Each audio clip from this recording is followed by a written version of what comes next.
அனைத்தும் அவர் அனைத்தும் அவர் பெரிய பெரிய ஆர்டிஸ்ட் கூட எல்லாம் வந்து நடித்த ஒரு நல்ல ஒரு ஓப்பனாக சொன்னால் ஒரு நம்ம மனசில் வந்து ஒரு திறம்பட ஒரு நல்ல ஒரு நடிக்கக்கூடிய ஒரு நடிகர், எதையுமே ஒரு சிறப்பாக செய்யக்கூடிய ஒரு அந்த மாதிரி மனிதர். அவர் கூட நடிக்கிறதுக்கு என்னை நான் வந்து அப்போ வந்து புதுசு தான் இருந்தாலும் வந்து ஒரு 3 மாதத்துலேயே நான் வந்து ரெடி ஆகிட்டேன்.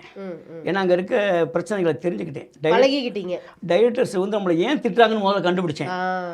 நம்ம செய்கிற தவறுக்கு திட்டுறாங்க, அப்போ நம்ம வந்து சரியாக செய்யணும். அதை கண்டுபிடிச்சேன், சரியாக செஞ்சேன்.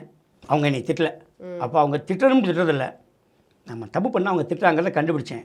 அதுக்கப்புறம் நம்ம முடிஞ்ச மட்டும் தப்பை திருத்தினா தான். அதாவது ஒரு பாத்திரம் இருக்குது அப்படின்னா அதில் வந்து ஒரு சின்ன ஓட்டை இருந்துச்சுன்னா ஓட்டையோடையே தண்ணி ஊற்றினா அது ஒழிக்கிட்டே தான் இருக்கும். அதை அடைச்சிட்டா தான் நம்பும். அது மாதிரி நம்மகிட்ட என்ன நம்மகிட்ட என்ன பிரச்சனை முதல்ல பார்க்கணும். அவன் நம்மளை திட்டு உங்ககிட்ட என்ன பிரச்சனை இருக்குது, நீ ஜெயிக்காததுக்கு என்ன காரணம்,